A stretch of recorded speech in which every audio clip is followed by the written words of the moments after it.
am Nikisha Brown, and of course you are here for our 4th annual Black Physicians Forum. I have the pleasure of sitting here with Miss Nikki Whitfield. She is the HIV University Fellow of the Black AIDS Institute. Welcome to our 4th annual Black Physicians Forum. How are you this evening? Good. You weathered the storm with the rain and everything. So, as you already know, today is the National Black HIV and AIDS Awareness Day. And I think, you know, a lot of times patients can be a little intimidated or even embarrassed, you know, when it comes to this subject matter. What do you think is the best form of communication as far as physicians to their patients, so that the patients don't feel, you know, intimidated or judged, you know, so they feel that they can really be open and honest about maybe their certain lifestyles, you know, things like that? That's a multi-layer question. My background, although I was a fellow at the Black AIDS Institute in Los Angeles, my actual title, I was the community liaison for CARES, which is the Center for AIDS Research, Education and Services. And we were a full-fledged medical clinic that deals with everything from mental health to we're like a mini hospital for anyone dealing with HIV. And I did actually, in my cultural competency piece, we did have to deal with kind of bridging the gap between those who are medically trained and those who are in outreach and who did education and prevention or are kind of in the trenches. Right. And I was that person. I was the one that was going out talking to not only people who are infected but people who are affected, and just bringing education and awareness. What I found when I had to actually go down into our medical clinic and train, you know, maybe some of the doctors, but just anybody, maybe the medical assistants or those who were trained medically and clinically to deal with the disease on paper, I found that we definitely had to dispel stigma even within a field that people are actually chosen to be in. Because unfortunately the stigma and the fears are still there, even in the medical field, which actually surprised me. But I realized that, you know, it has a lot to do with their community, their home life. If they're going home, I had some of the medical assistants tell me that they would go home, and if their moms or their dads who didn't have any understanding of HIV or the disease, that they would tell them that they had to take off all their clothes and wash their hands, and they actually did not know how to respond to that. Right. So we ended up having to do an internal education. So again, it's just kind of like it's just about breaking down walls and getting away. And unfortunately, it is, in our culture, it is still deeply rooted in homophobia.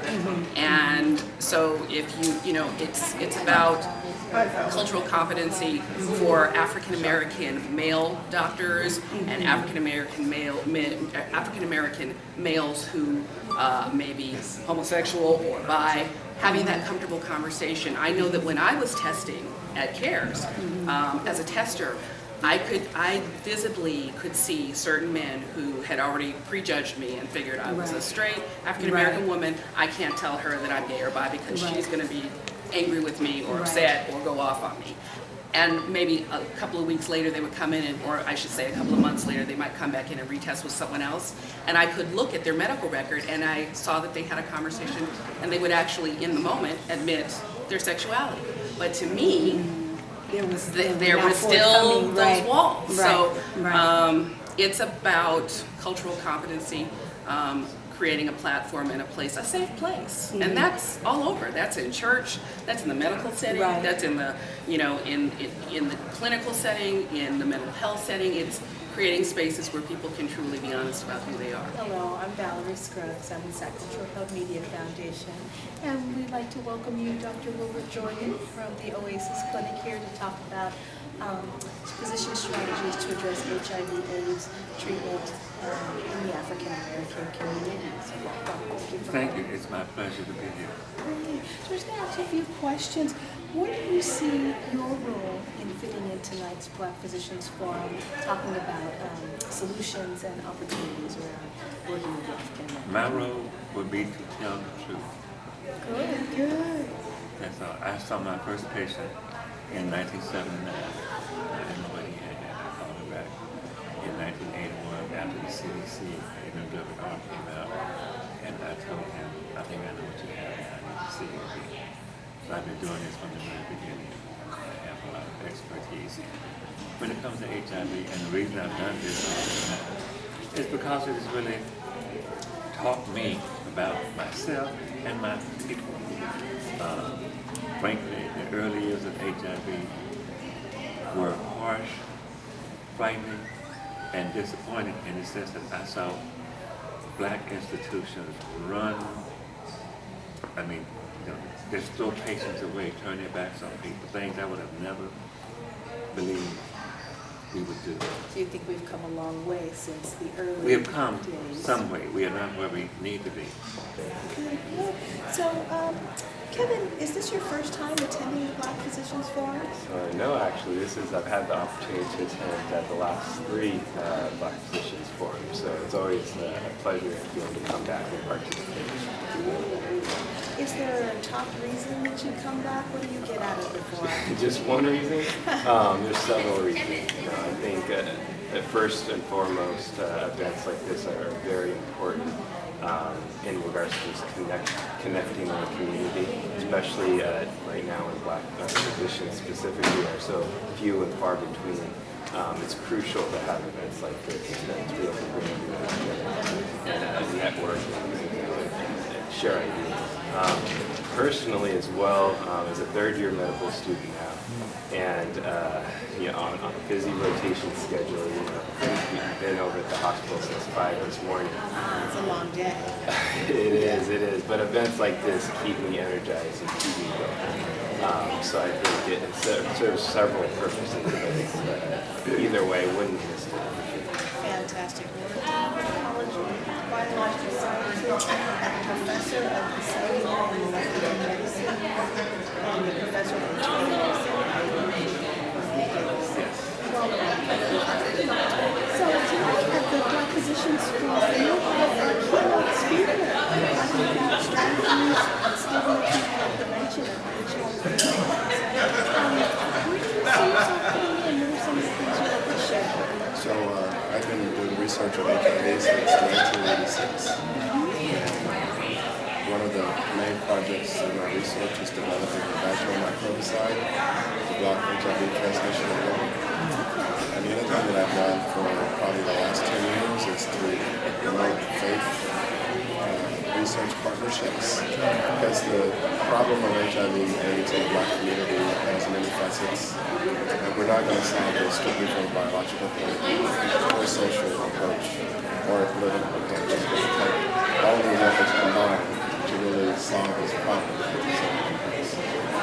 Approaching just both from the medical perspective and helping women to get more protection, but also from the community perspective, involving more faith and community leaders to address the issue. Is there a particular issue, message, or project that you're working on right now that you'd like to share? So one of the challenges that we face in Southern Africa and many other places is that women cannot negotiate the use of condoms by their sex partners. It's still true that condoms are the simplest and a very effective way to block transmission of the virus, but in many places women cannot negotiate the use of the condom by their sex partners. So they're always at risk because HIV is transmitted by bodily fluids, blood, semen, and breast milk. So if you are a woman having intercourse with a man who's HIV positive, and you're on the receiving end of just single fluid, you're always going to be at risk of being infected. But what we're trying to do is to develop a gel that goes into the vagina. When HIV comes into contact with the gel, the virus will be killed and the woman will be protected. So they would have a preventative Exactly. tool that they could use. They would have control over their protection in the same way men have control over their protection using the condom. In fact, they're sometimes called the killer protective. Good evening. My name is Valerie Scruggs. I'm here with Dr. Karen Lattimore, who is the Associate Dean of Medical and Resident Diversity at UC Davis School of Medicine. Welcome, Dr. Lattimore. Thank you very much. I really it's a great pleasure. It's wonderful having UC Davis host our Black Physicians Forum this year, and we were third This is our third year here, and UCB is continuously committed to partnering with all of our partners to have a Black Business Forum. It's important that we play the vital role in bringing our community together to deal with healthcare issues. And our topic tonight is physician strategies on stigma, treatment, and prevention of HIV/AIDS in the African American community. How do you see yourself fitting in terms of the focus of today's forum and what solutions that you're addressing? Well, as an HIV provider, I've actually went to medical school and residency knowing I was an HIV provider. So that has been my passion clinically from day one. And the reason why is because I feel that we need more African American physicians to actually tackle the problem of increasing numbers of African Americans actually having HIV. In some of our cities, HIV is truly an epidemic. And until there are more physicians who actually reflect the patients, we're going to have a hard time doing it. Dr. Glover, we're glad to have you out as a retired ophthalmologist. We thank you for coming out to the Black Physicians Forum. Our topic tonight is physician strategies on stigma, treatment, and prevention of HIV/AIDS in the African American community. What are some things that you can offer on our topic tonight? Well, I think it's one of those issues that's been kind of swept under the rug a little bit. It hasn't been our focus in recent years. I think what has happened is people have felt that HIV/AIDS is no longer a death sentence. You look at people like Magic Johnson and how well he's doing, and so people may not be taking the precautionary steps that they should be. Avoiding multiple sex partners, having sex without condoms, Going to get tested. going to get tested, things like that. So it's good that you're putting this on the forefront. Wonderful. Is there a particular issue, message, or project that you're working on? Maybe that the Capital Medical Society is working on? I know you're president of our Black Physicians Forum Association. Sure. What we're trying to do right now is actually collaborate with Sac Cultural Hub to give us a more visible presence in the community.